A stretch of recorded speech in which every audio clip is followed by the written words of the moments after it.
लिखा है स्त्री हत्या नासिकम चैव गोहत्या दोषबाहुक न्यासपहरण ग्रीवम भ्रूढ़ हत्या गलम तथा।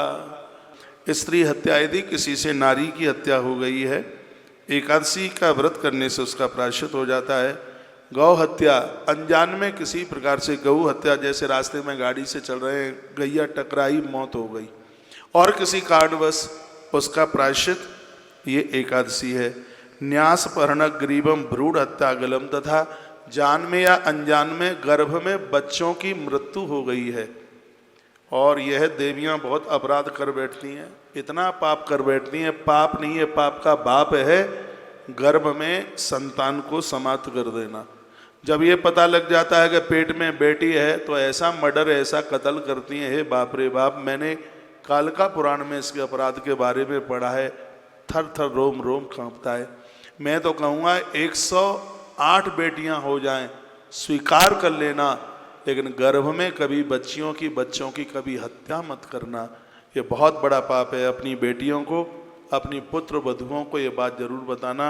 यहाँ भगवान व्यास कहते हैं, हे जैमिनी, यदि किसी नारी ने गर्भ में बच्चों की हत्या कर डाली है, एकादशी के व्रत से वह भी पावन हो जाती है, पवित्र हो जाती है, पाप से उसे मुक्ति मिल जाती है। एकादशी की महिमा है। और क्या लिखा है? पर स्त्री गत भुक्ताग्रम स्वदही लोक बधूदरम। ऐसी स्त्री जो अपने पति को छोड़कर पराये पुरुष के साथ में जुड़ गई, ऐसा पुरुष अपनी गृहिणी को छोड़कर बाजारू स्त्री के साथ जुड़ गया और उससे जघन अपराध है, ये पाप नहीं है, पाप का बाप है। और वर्णन किया गया है शरणापन्न हात्या विगता विदकंडिकम। अब ऐसा नहीं है कि ये एकादशी की कथा सुन करके पूरा पाप कर लें जानबूझ के और फिर एकादशी का व्रत कर लें तो मुक्त हो ही जाएंगे, ऐसा नहीं। अनजान में भगवान व्यास कहते हैं, हे जैमिनी, बहुत से तो पाप अनजान में, अनभिज्ञता में ही होते हैं, पता ही नहीं होता।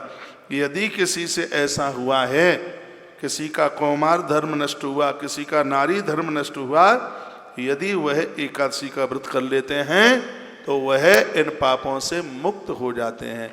कितनी अच्छी बात कही गुरु ने, क्या परस्त्रीगत भुक्ताभ्यम स्वदिल्लोक बदोदरम। अपने पति को छोड़कर गैर पुरुष के साथ संबंध जोड़ने से पुण्य क्षीण हो जाते हैं, सब कुछ समाप्त हो जाता है, नष्ट हो जाता है। ऐसे ही पुरुष के लिए बताया गया है। तो यहाँ वर्णन किया गया, कहा कि जो पुरुष पराई नारियों के साथ जुड़ते हैं उनके कुनबे में एक चुल्लू भर पानी देने के लिए भी कोई जिंदा नहीं बचता। भगवान व्यास कहते हैं, हे जैमिनी, जिस स्त्री पुरुष ने एकादशी का व्रत कर लिया है उनके ये भी संपूर्ण पाप समाप्त हो जाते हैं, नष्ट हो जाते हैं। और पीछे वाले तो ताली बजाना ही मत आप बिल्कुल भी। और क्या कहा? लिखा है गुरु निंदा सकित भागम। जीवन का बहुत बड़ा अपराध है गुरु की निंदा करना, संतों की निंदा करना, भगवान की निंदा करना, देवताओं की, गुरुजनों की, संतों की निंदा करने वाले व्यक्ति को गौ हत्या का पाप लगता है। हरि हर निंदा सुने ही जुकाना, होई पाप गौ घात समाना। सुनने से भी अपराध लगता है। तो लिखा है गुरु निंदा सक्त भागम। जिन्होंने गुरु की निंदा की, संत महापुरुषों की निंदा करके पाप कमाया, एकादशी का व्रत करने से वो लोग इस पाप से भी मुक्त हो जाते हैं। ये महिमा है 11